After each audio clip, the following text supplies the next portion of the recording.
হাসান মঞ্জিলে উৎসব হচ্ছে, কারণ এবারে বড় ছেলে এত বছর পর বিলেত থেকে ফিরেছে। তাই পুরো বাড়ি সুন্দর করে গুছগাছ করছে। মেহমান হলেন আলতাফ হাসানের স্ত্রী। তিনি দেখতে যেমন সুন্দর, ঠিক চতুর বটে। পুরো মঞ্জিলটি ঠিক এক হাতে আঁকড়ে রেখেছেন, যেন ছেড়ে দিলে কেউ ছিনে নেবে। এ ভয়ে তাকে প্রতিনিয়ত করে খায়। এই বাড়িতে আরো 9 জন সদস্য আছে। মেহরবানের 3 ভাইও আছে, মালেক, খালেক, রাশেদ এবং তাদের সহধর্মীরাও পরিবেবী আঞ্জুমান রাজিয়া বেগম। আঞ্জুমান হলেন মালেক মিয়ার স্ত্রী। তাদের একটি মেয়েও আছে, নাম আয়না, বয়স 18। খালেক মিয়ার বউ হলেন পরিবেবী রাশেদ মিয়া, বউ রাজিয়া বেগম। ওনাদের 2টো ছেলেও আছে। একজন শহরে থাকে, বয়স 22, নাম রাকে। আর একজন গ্রামে আলতাফ হাসানের সঙ্গে থাকেন, বয়স 25 হবে, নাম রায়হান। হাসান মান্না তার কামরায় প্রবেশ করলো। ঘরটি অন্ধের ঠিক পিছন দিকে। বাকি সবাই অন্ধের ভিতরে থাকে, মান্না শুধু অন্ধের পিছনে থাকে। ঘরের পা রাখতে নাকি ভেসে উঠল গোলাপের ঘ্রাণ। এত সুন্দর ঘ্রাণ মান্নাতকে পাগল করে প্রায়। ঘরটি একটি বিশাল খাট ফেলানো আছে। সবার ঘরের খাট হয় 4 কোনা। মান্নাতের ঘরের খাটটি হলো গোলাকৃতি। ঘরের বাম পাশে বিশাল আলমারি, ঘন ঘন কারুকাজ করা। একটি ড্রেসিং টেবিলও আছে, যেটা দেখলে মনে হবে রাজকীয় ব্যাপার। ঘরের ভিতরে একটি রোটিং চেয়ারও আছে, যা মান্নাত বিলেত থেকে ফেরার সময় নিয়ে এসেছে। হাসবো? মান্নাত খাটের উপর রাখা গোলাপগুলো দেখে হঠাৎ মেয়েলি কণ্ঠ শুনে ঘাড় ঘুরিয়ে তাকায়। কি চাই? পুপি আপনাকে জিজ্ঞেস করতে বলেছে। আপনার কি কিছু লাগবে? আয়নার কথা শুনে মান্নাতের তাচ্ছিল্য করে হাসে। লাগবে তো অনেক কিছু। কি কি দিবে তোমার পুপি? আয়না মাথা নিচু করে বলল, আপনি যাই চেবেন তাই দিবে। মান্নাত আয়নার দিকে ঝুঁকে আস্তে আস্তে পিষপিষিয়ে বলল, তোমার পপিকে যে বলো, যা যা রেখে গিয়েছিলাম 14 বছর আগে, তার সব চাই আমার, সব। আয়না এতক্ষণ যাবৎ মান্নাতকেই দেখছিল। এত আকর্ষণীয় পুরুষ কি করে হয়? মান্নাত এতক্ষণ যা যা বলেছে একটাও তার মাথায় ঢুকেনি। সে শুধু হাসান মান্নাতকে দেখে যাচ্ছে। মান্নাত তা বুঝতে পেরে সরে দাঁড়ায়। এখন যেতে পারো। আয়না কথাটা শুনলো কিনা কে জানে। সে ঘরের মধ্যে ঢুকে পড়ে। খাটের সামনে দাঁড়িয়ে ফুলগুলোর দিকে তাকিয়ে বললাম, বিছানাটা এলোমেলো হয়ে আছে, ঠিক করে দেয়? লাগবে না। আপনি ঘুমাবেন কিভাবে? আমি ঠিক করে দিচ্ছি।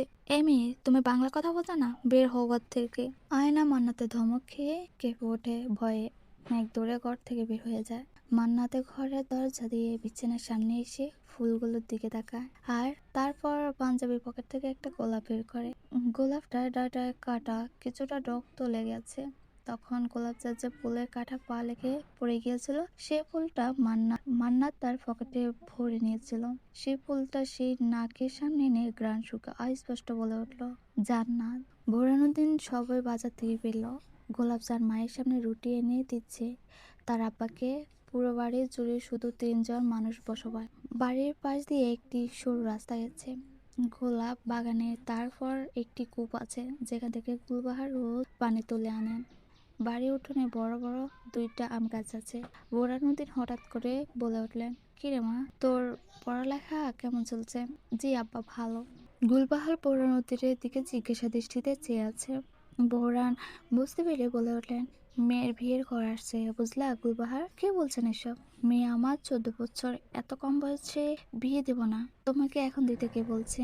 গুঞ্জে আমার এক বন্ধু আছে, তার ছেলে মুদি দোকান সামলায়। ছেলেটা ভীষণ ভদ্র, লেখাপড়াও করেছে, এখন বাপকে সাহায্য করছে দোকানে।